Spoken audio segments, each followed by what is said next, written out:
After an argument with her male best friend, she pulled me aside and said, "You need to apologize to him, or we're done." I just looked at her. Then she added, "He was here before you, and he's more important than you." I didn't say a word, just got in my car and drove away. 3 days later, she was outside my apartment crying for forgiveness. I'm not a writer, so bear with me. Never thought I'd be posting here, but recent events have left me questioning a lot of things, and I could use some outside perspective. For context, I, 43M, am a general contractor, divorced 6 years ago, one teenage daughter who lives with her mom. I've been dating Allison, 39F, for just over a year. We met when I was renovating the coffee shop she manages. Classic stuff. She'd bring me coffee, we'd chat during my breaks. Eventually I asked her out. We hit it off immediately. Similar sense of humor, both outdoorsy, both previously married with no interest in doing that again anytime soon. It's been good. Comfortable, but not boring. At least that's what I thought. Enter Kevin, 41M, Allison's best friend since college. According to her, they briefly dated sophomore year, decided they were better as friends, and have been inseparable ever since. He was the man of honor at her wedding. He helped her through her divorce. He's basically a fixture in her life. I've met Kevin plenty of times over the past year, usually in group settings, game nights, barbecues, birthday parties. He's always been fine. Not particularly friendly toward me, but not openly hostile either, just kind of watchful, like he's evaluating whether I'm good enough for Allison. I've made efforts to get to know him, but he keeps a polite distance. Here's where things went sideways. Last weekend, Allison hosted a dinner party at her place. Nothing fancy, just a few friends over for steaks on the grill. I arrived early to help set up. Kevin was already there, standing in Allison's kitchen like he owned the place, mixing drinks and giving her cooking advice. No big deal, I figured. They're close, it's normal. The evening was going well. Good food, good conversation. After dinner, we all moved to the back deck. Someone brought up politics, always a mistake, and Kevin and I realized we're on opposite ends of the spectrum. Not extreme either way, just different perspectives. The conversation stayed civil, but it was clear we disagreed. I wasn't being aggressive, just stating my views when asked. But with each point I made, Kevin would look at Allison like he was expecting her to jump in and correct me. When she didn't, his tone got sharper, more dismissive. Finally, after one particularly condescending comment, I said, "Look, man, we can disagree without the attitude. We're all adults here." You'd think I'd slapped him. His face went red and he turned to Allison. "Are you gonna let him talk to me like that?" Before she could answer, I said, "I'm talking to you, not her, and I'm just asking for basic respect." Kevin stood up, drink in hand. "You don't know what the hell you're talking about. Never have. Allison knows it too, she's just too nice to say it." I looked at Allison, expecting her to defuse the situation or at least not take sides. Instead, she was staring at Kevin with this worried expression, like he was a bomb about to go off. "Kevin, he didn't mean anything by it," she said, her voice placating. "The hell I didn't," I countered. "I meant exactly what I said. We can disagree without being disrespectful." The deck fell silent. The other guests looked uncomfortable. Kevin set down his drink with exaggerated care. "I think I'm going to head out. Call me later, Ale." Then he walked through the house and left, slamming the front door. Allison immediately got up and followed him inside. I could hear their low voices, but couldn't make out the words. When she came back, she was visibly upset. "What was that about?" I asked when she sat down. "Not now," she muttered, then plastered on a smile for our remaining guests. The rest of the night was strained. After everyone left, I started helping clean up. That's when Allison pulled me into the kitchen, arms crossed. "You need to apologize to Kevin," she said without preamble. I nearly dropped the plates I was carrying. "Excuse me? You embarrassed him in front of everyone. You need to apologize." I set the plates down carefully. "Allison, he was being condescending and dismissive. If anyone owes an apology, it's him." She shook her head. "You don't understand. Kevin doesn't handle conflict well. He feels attacked." "And I feel disrespected," I countered. "Has it occurred to you that your best friend might not like your boyfriend very much?" "That's not true," she said, but her eyes slid away from mine. "He's just protective." "Protective? I'm not a threat to you. And even if I were, you're a grown woman who can make her own decisions." She shifted uncomfortably. "Look, This is simple. You need to apologize to him, or we're done. I stared at her, not quite believing what I was hearing. You're giving me an ultimatum? Over a disagreement with your friend? That's when she dropped the bomb that changed everything. He was here before you, and he's more important than you. The words hung in the air between us. I felt like I'd been punched in the gut. Not because of what she said, but because of how matter-of-factly she said it. Like it was obvious. Like I should have known all along that I was second place. I didn't raise my voice, didn't argue. Just looked at her for a long moment, absorbing the truth of where I stood in her life. Then I grabbed my keys from the counter, walked out to my truck, and drove away. She called after me, but I didn't look back. When I got home, my phone was already buzzing with texts from Allison. Where did you go? We need to talk about this. You're overreacting. Please come back so we can discuss this like adults. I turned my phone off and went to bed. Slept surprisingly well for a man whose relationship had just imploded. The next morning, I had a dozen missed calls and more texts. I read them but didn't respond. Went to work, focused on a bathroom remodel that needed my attention. Came home, watched a game, ordered pizza. Life goes on. By day 3, the calls had slowed down, but the texts had gotten more desperate. I wasn't ignoring her out of spite. I just needed time to think, to process what had happened and what it meant. That evening, there was a knock at my door. I looked through the peephole and saw Allison standing there, eyes red-rimmed, clutching her purse like a life preserver. I considered not answering. But that seemed cowardly, and whatever else I am, I'm not a coward. So I opened the door but remained in the doorway.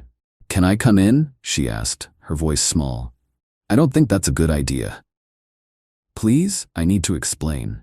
I hesitated, then stepped aside. She walked in and sat on my couch, the same spot where we'd watched countless movies, where she'd fallen asleep on my shoulder, where we'd made love on lazy Sunday afternoons. Now she looked like a stranger. I'm sorry, she began. What I said was horrible. I didn't mean it. Yes, you did, I replied evenly. That's why it hurt so much, because you meant it. She started crying then, quiet tears tracking through her makeup. I've known him so long, he's like family. I can't lose him. And I understand that. What I don't understand is why keeping him means losing me. Why it can't be both. It can be, she insisted. I was just upset. You two are the most important men in my life. I sat down across from her, not on the couch, but in the armchair, creating distance. No, I'm not. You made that very clear. And that's okay, Allison. You're allowed to prioritize whoever you want in your life. But so am I. And I can't be with someone who sees me as disposable. You're not disposable. She cried. I love you. Do you?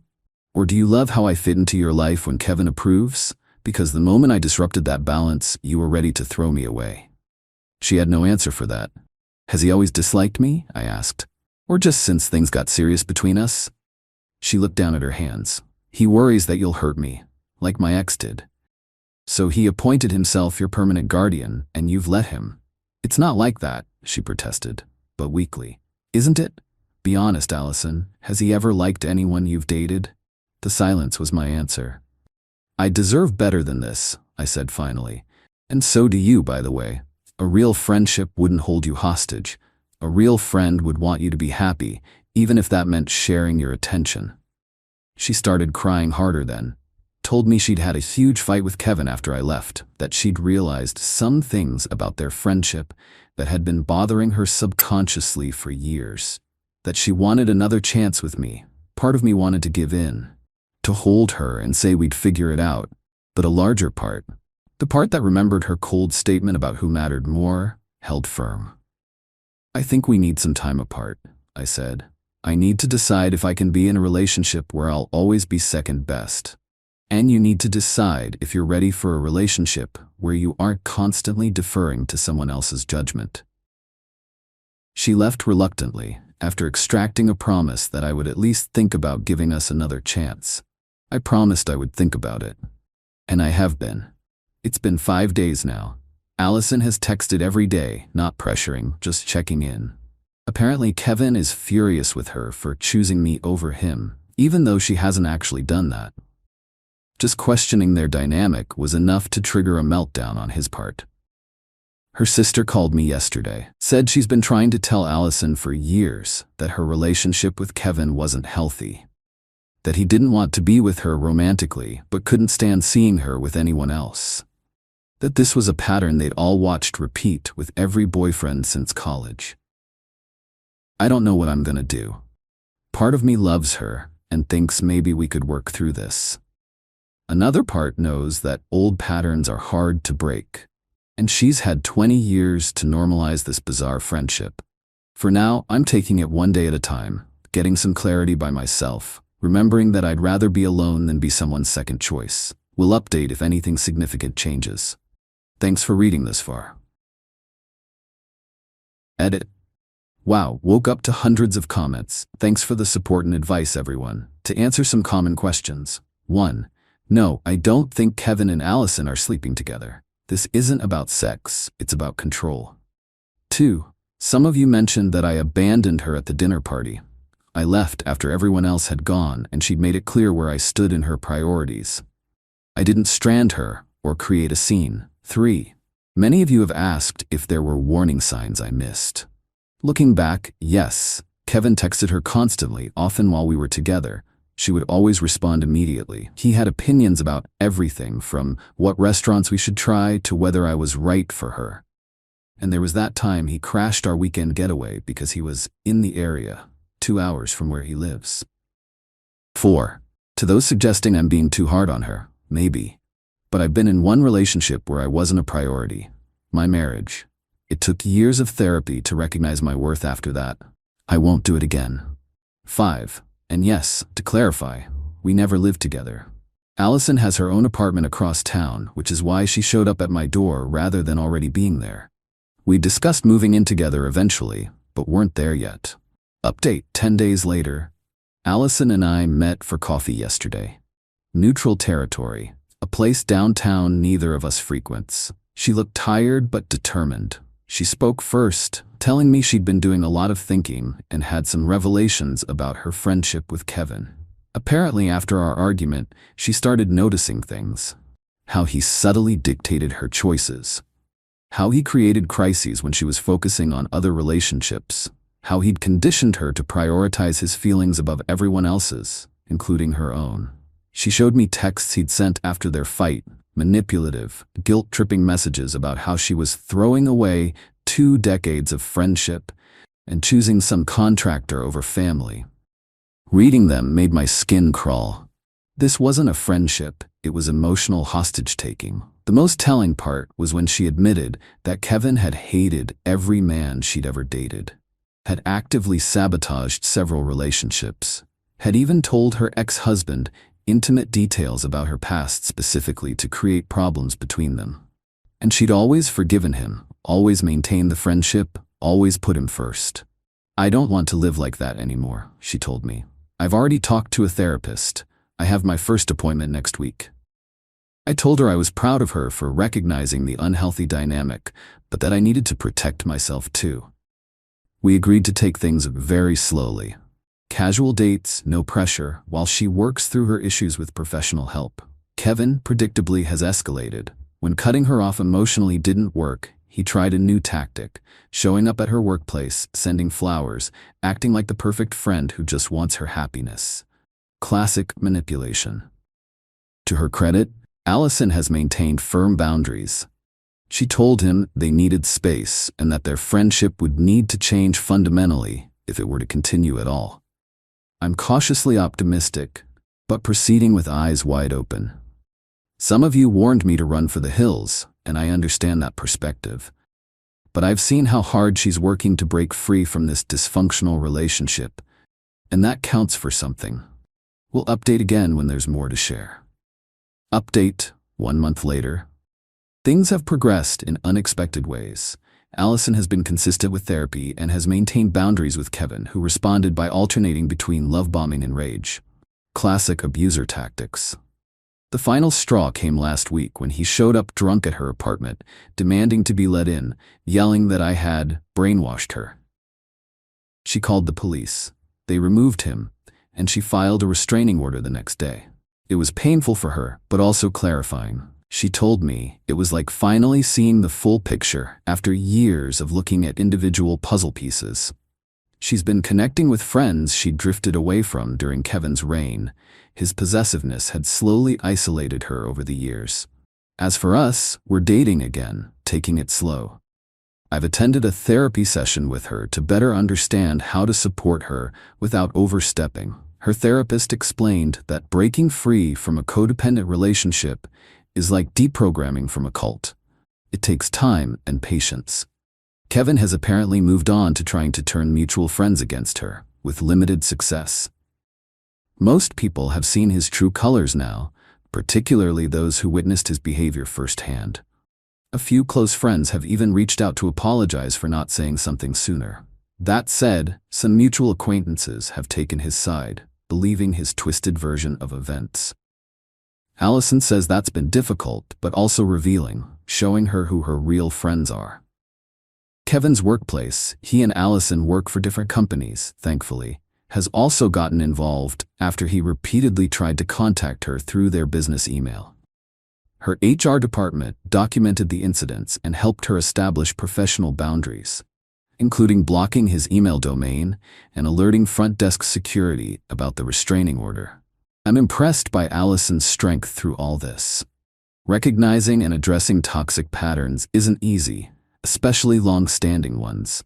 Whether or not our relationship goes the distance, I'm grateful we've both learned important lessons about healthy boundaries and self-respect.